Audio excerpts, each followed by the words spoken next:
Hello and welcome to the Quacks Podcast. I am your host, Lucas Trengove, along with my other host here, Brian. That's me. How are you? I'm doing very well. Good. Welcome to the podcast. How are you doing, Brian? I'm great. It's nice out.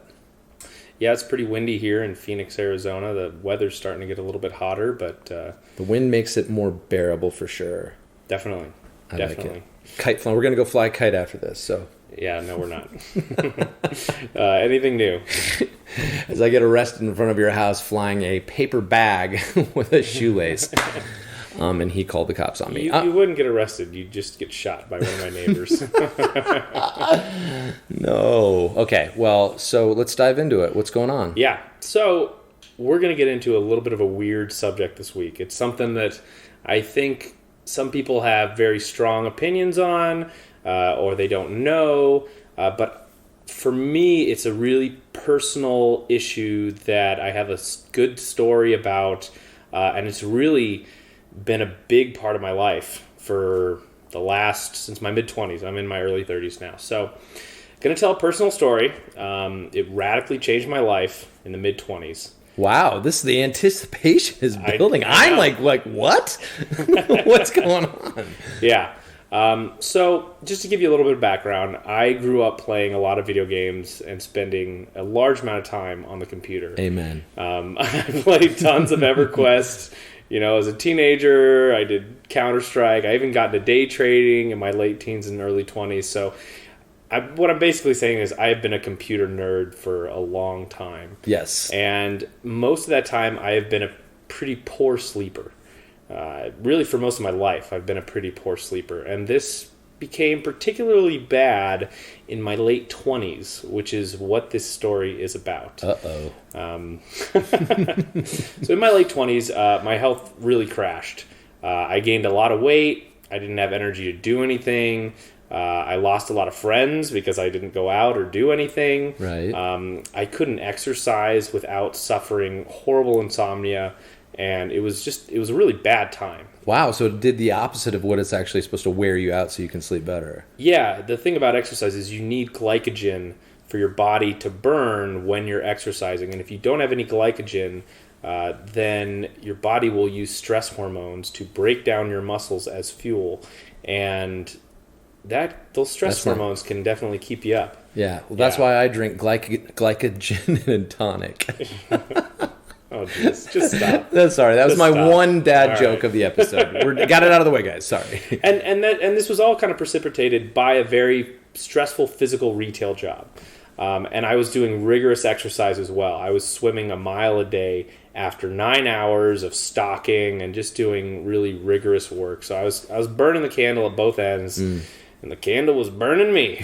So my life at the time, it basically revolved around doing my work, then coming home and collapsing with exhaustion. So I would basically watch movies and YouTube videos on my iPad on how to regain my health.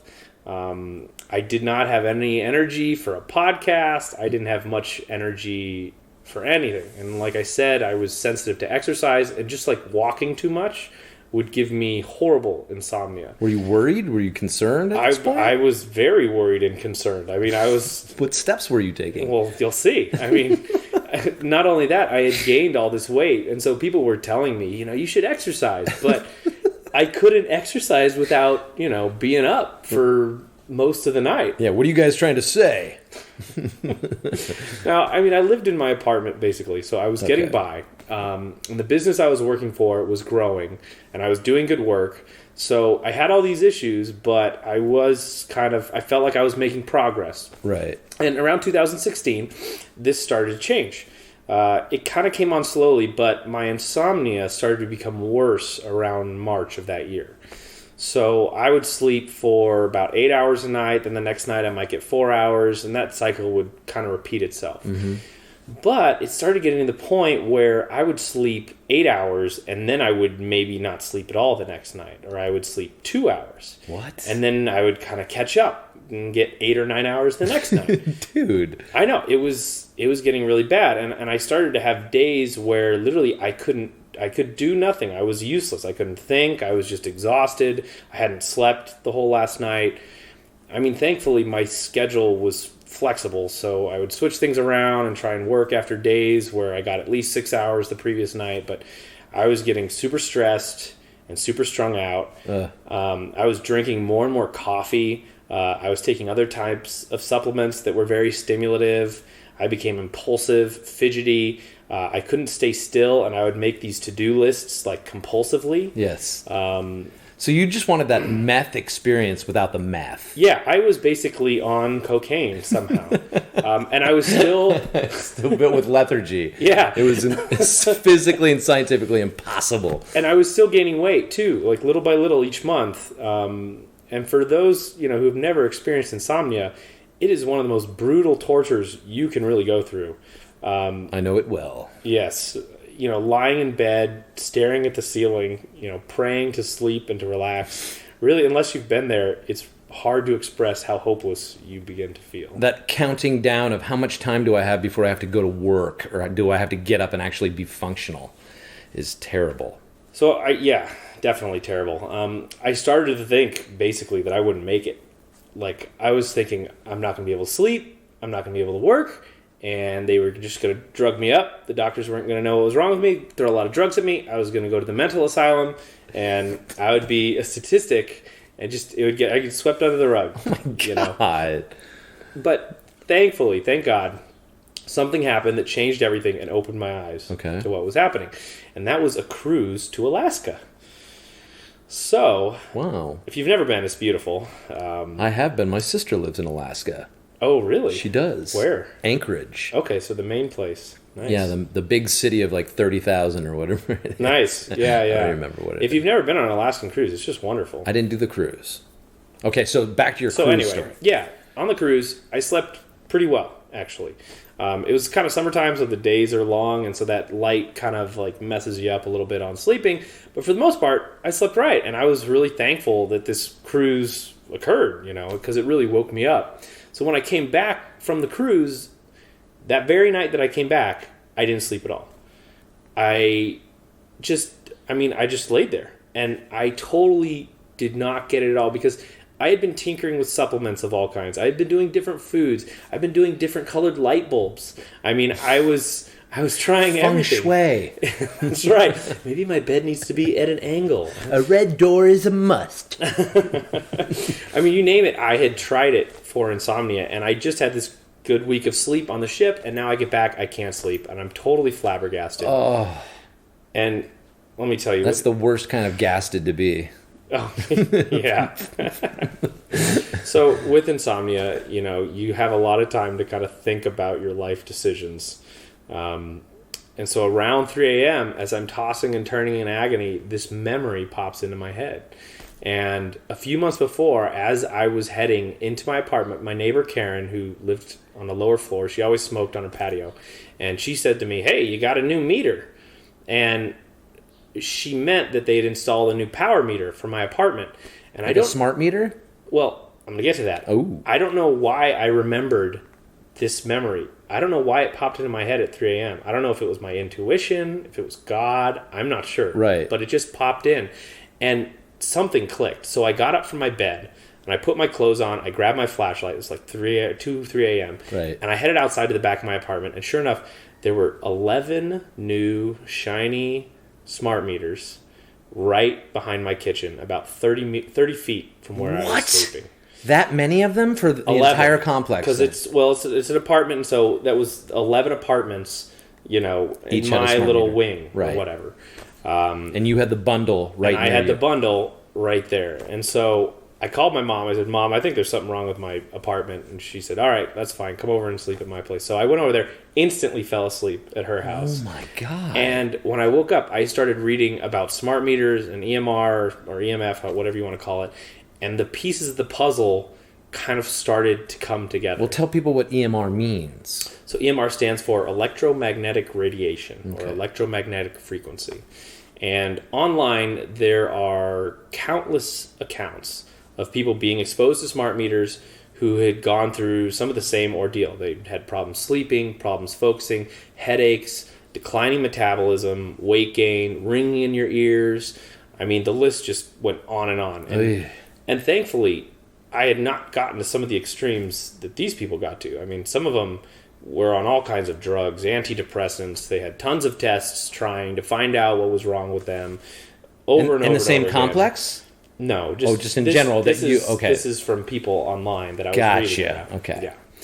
So the official account, from what I read, is that electromagnetic radiation is perfectly harmless. So people who say that they can feel that they are affected are basically imagining things. You know, they're wackos. Right.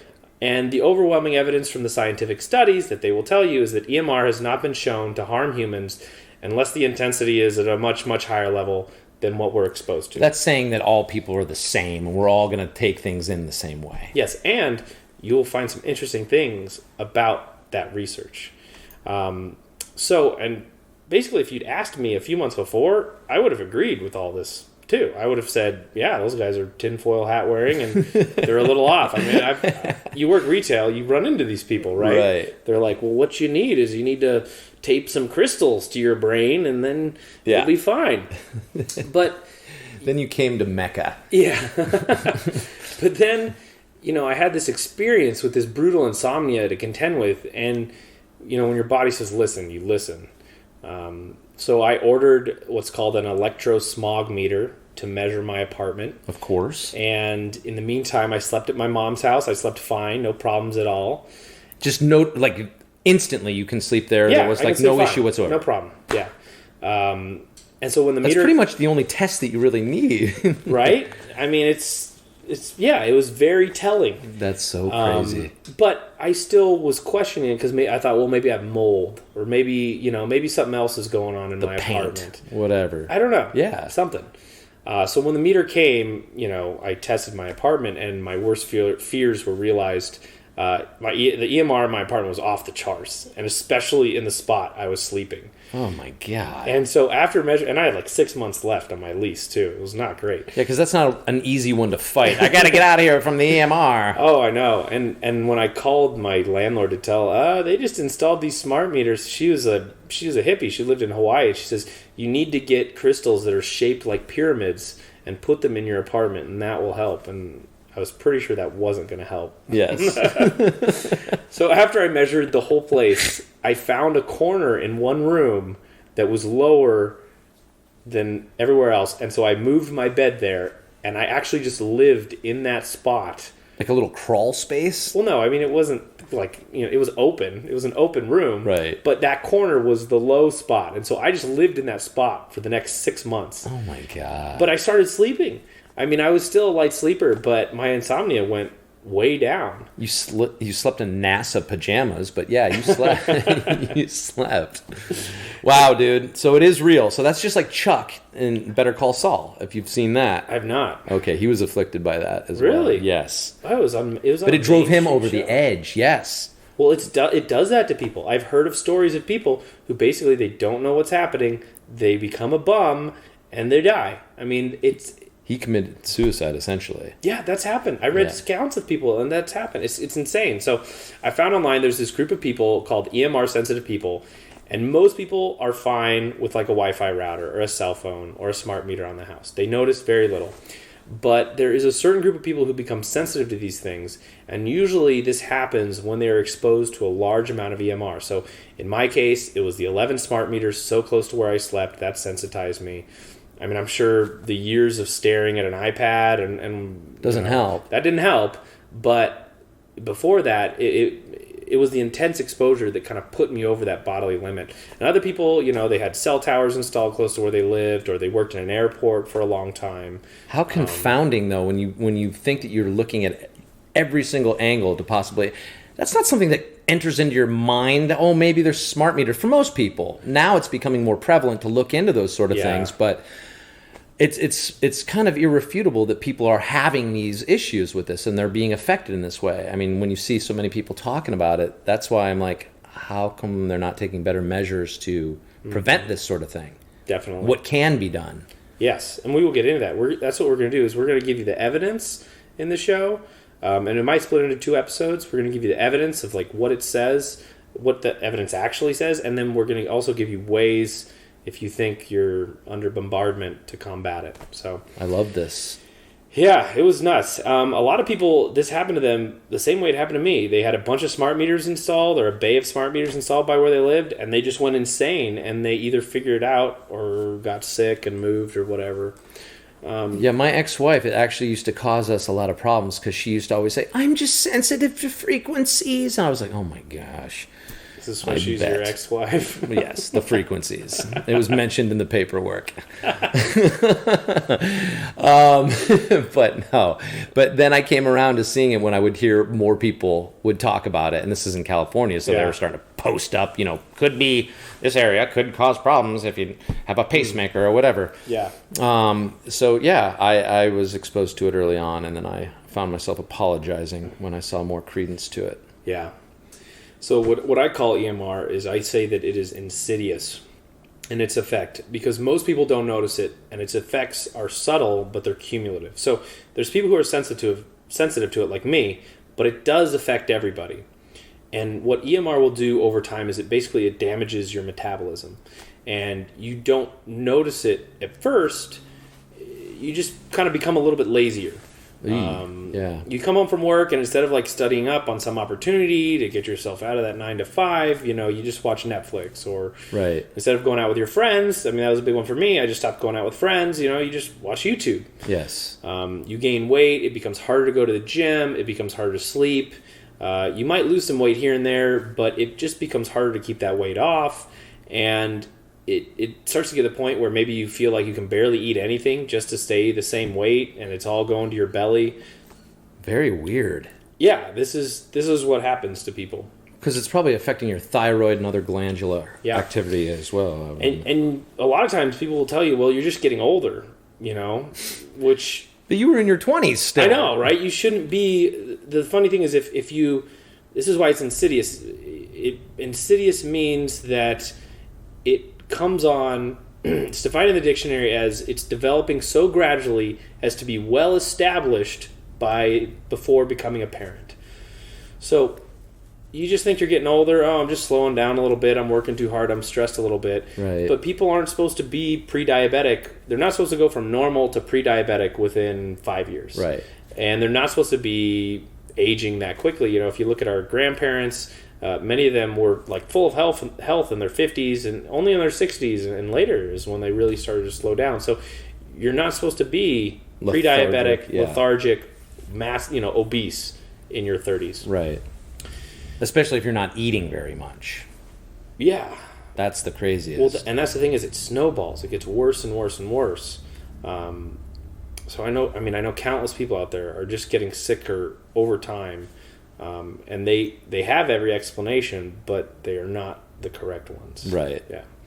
So just to kind of finish up that story a little bit, I got out of that apartment and into a house that is very far away from any EMR.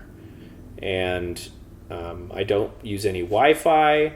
I only use a cell phone when I have to. Right. Otherwise, I forward it to a landline. Okay. And I'm happy to report, I have tons of energy these days. I can work all day. I can work into the night. When I'm done, I go lie down and I fall asleep within 30 minutes. Right. And the next day I can do it again. I lost a bunch of weight. I eat comfortably. You look great, and your diet is amazing. That's what I'm trying to say. And you have to remember where I came from. I was overweight. I was laying around all day. I was anxious. I was depressed. Barely able to work. No girlfriend. No future prospects. It was nothing. Yeah. Yeah. And now you got it together. You got a lady, and you got a podcast, my friend. I don't even think about sleep anymore either. It's not even a worry. And I used to feel so much dread when I would go lay down. It's just a thing of the past. And I thank God for my boss sticking with me through those dark times. Yeah. And having a flexible job was the best thing I could have. I also thank God for my mom and my girlfriend for supporting me as I went insane. This is like the Oscars. We're going to thank some folks here. Trying to figure out what was wrong. And I know a lot of people are going to be skeptical of this. And that's fine. Maybe I'm wrong. It's hard. But you're not. But I'm not. But maybe I'm wrong. It's hard to argue with results. Right. And my results have been, get away from any EMR source and your life will get better in 1,000 subtle ways. If you live next to an intense EMR source, you just watch as everything slowly becomes worse and all good things fall away from you. Specifically, some of the things in your house that could be causing these issues: washer and dryer, dishwasher, refrigerator, some of the bigger appliances, because I know that my daughter in a house that they lived in had the washer and dryer. Even if it's not running, that thing has got EMRs in it all day long unless you unplug it. You got to unplug the thing. Yeah. Well, and that's what we're going to get into. There's different types of EMR, and it affects you in different ways. Right. And so, like, the ones you're talking about are hair dryers, electric razors. That's a different type of EMR than your cell phone or your Wi-Fi or cell towers.